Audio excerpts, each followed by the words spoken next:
Bonjour à toutes et à tous et bienvenue pour ce Hit Story enregistré au World Festival Amber. Aujourd'hui, on reçoit un groupe incontournable de la scène électro-swing, Caravan Palace, un mélange explosif d'électro, de jazz manouche et d'énergie scénique. Ils sont à Amber pour enflammer le festival et on va revenir sur l'un de leurs titres les plus iconiques, Jolie Coquine. Bonjour Zoé, Charles et Arnaud, merci d'être à mes côtés. Bonjour l'Auvergne. Bonjour. Salut. Alors, Jolie Coquine, on en parlait un petit peu en aparté, est devenu un véritable hymne pour beaucoup de personnes. Est-ce que vous vous souvenez comment ce morceau est né? Parce que c'est vrai que ça fait pas mal d'années. On avait un groupe de swing traditionnel à l'époque et il y avait un guitariste dans ce groupe qui un jour est arrivé avec ce petit thème de guitare et si mes souvenirs sont bons, c'est parti de là en fait. C'était un morceau à l'origine qu'on jouait en acoustique et donc on est parti de là et après il y a le violoniste qui a trouvé la fameuse mélodie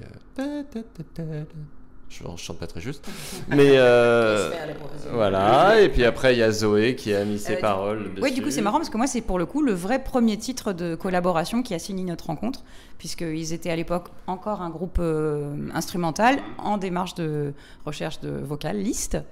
Et quand j'ai entendu leur précédente production instrumentale, il y avait Dragon, il y avait d'autres titres qui étaient sur les réseaux. Je leur ai proposé de les rencontrer et le morceau test était Jolie Coquine, donc j'ai envoyé de chez moi des petites prises de voix, un petit texte avec cette petite mélodie. Voilà, elle arrivait avec son gimmick de voix là qu'on a trouvé bien puissant et on a été séduits tout de suite.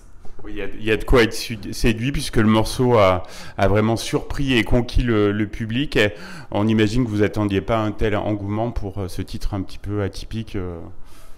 Non, c'est vrai qu'on a été surpris. Tout le monde a été surpris par le succès du premier album en France. C'était plutôt agréable. Ça a été assez rapide pour nous, du coup. C'est vrai qu'on a un peu grillé les étapes. On s'est tout de suite retrouvé à jouer dans un assez gros festival, je crois à notre troisième date, qui était le festival Django Reinhardt. Voilà, donc c'était très rapide, ouais.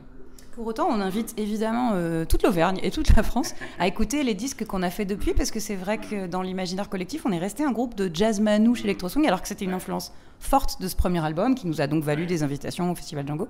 Mais on a quand même pas mal évolué, ça reste un groupe de musique électronique, avant tout, avec en effet une influence jazz, mais très, très large, et puis on a fait des incursions vers la pop, vers le hip-hop, vers le rhythm and Oui, c'est très large musicalement. Ouais, voilà, donc on aime bien dire aux gens qui sont pas, par exemple, passionnés par le jazz manouche, écoutez les autres albums, il y a peut-être des choses que vous allez aimer. Le clip aussi a marqué les esprits. Est-ce que vous avez joué un rôle dans sa conception? Comment vous avez travaillé là-dessus, vous vous souvenez? Alors comme beaucoup de clips, nous on laisse un peu libre champ au réalisateur. Alors là c'était Victor Aiglin ou Aiglin, je sais pas comment on dit. Je sais pas comment on dit non plus, je le prononce mal. Victor si on prononce mal. Et on a adoré son univers un peu carton, papier mâché et tout ça, et donner vie ça à des petits personnages en papier. Ouais, on trouvait que ça collait bien au titre. Et pour la petite histoire, ce réalisateur, je sais pas si on dit réalisateur pour des gens qui font du stop motion, mais je dirais ça, a eu un gros succès aussi dernièrement avec un clip de Orelsan. C'est le même, voilà, si vous reconnaîtrez sûrement sa patte, et c'est un mec extra qui a une forte connexion à l'aspect ludique de la musique et l'imaginaire, et donc nous on aime bien ça, ouais. Comment ce morceau a évolué au fil des ans, notamment en live? Alors en live, ça part très franchement vers un morceau électro, c'est un moment où on fait vraiment sauter les gens. Très club, ouais, très club. Oui, disons que si on le jouait encore dans sa forme initiale, ça pouvait peut-être être un peu ennuyeux, ça fait quand même 15 ans. Donc voilà, c'est un morceau qu'on fait bien évoluer, on s'amuse bien dessus. Et le public en général s'amuse bien aussi. Il est forcément prévu à la setlist, là, en Amber? En France, c'est clair qu'on n'a pas le choix. Et puis, on joue le jeu. C'est vrai que le fait qu'il ait été revisité nous permet de réapprécier de le jouer. Oui, voilà, parce que, bon, vu qu'on est là quand même pour parler de ce morceau, ce qui est marrant, c'est que si on prend le top 10 des morceaux les plus écoutés en stream de Caravan, il n'est pas dedans. Ah oui, d'accord. Voilà, parce qu'en fait, c'était un morceau vraiment français, franco-français, voilà. Et en fait, Caravan a commencé à se développer à l'étranger, assez fort, surtout sur le troisième album. Et c'est un autre morceau qui est devenu notre, entre guillemets, hit. C'est un morceau qui s'appelle Lone Digger, mais vraiment, genre, il y a 430 millions de vues sur YouTube. là où Jolie Coquine doit en avoir 10 ou 15. Donc c'est ce que j'ai vu tout à l'heure. Donc c'est toujours assez marrant parce que quand on est aux États-Unis, là on revient d'une tournée aux États-Unis, quand on joue Jolie Coquine, le public réagit pas trop. Et en France c'est le contraire. Donc c'est marrant, il y a des disparités en fonction des territoires. Et donc vous êtes heureux là d'être au Festival d'Ambert. Est-ce que vous connaissiez, vous en aviez entendu parler?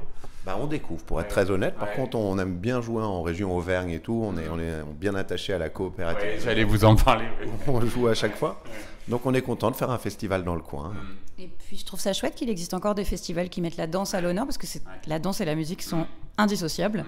Et voilà, moi j'ai vu des petites répétitions du ballet de Savoie, par exemple, avec des jeunes gens qui dansent.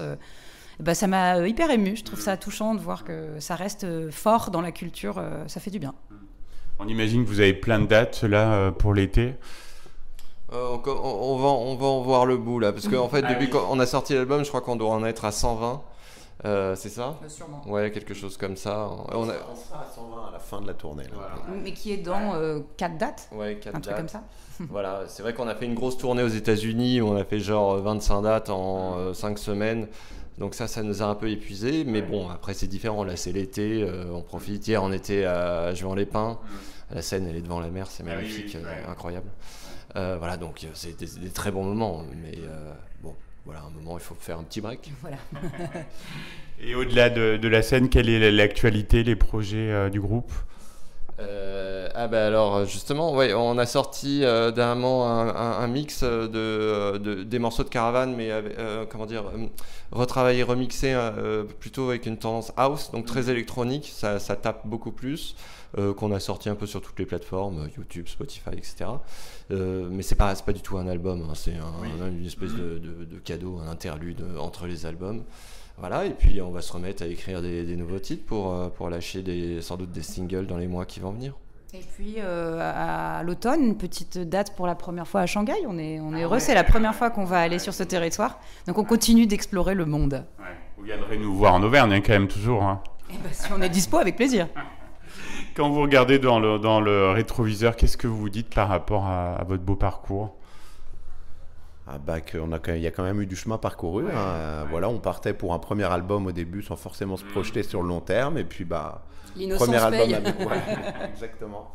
Premier album, puis un deuxième, et puis un troisième qui nous a emmenés aux États-Unis. Enfin, voilà, quoi. C'est un groupe qui nous permet de voyager beaucoup. Voilà. Moi, je retiendrai un truc qui est plus très commun, finalement, c'est le fait d'être un groupe et de durer. C'est deux choses qui sont plus trop... Oui, c'est vrai.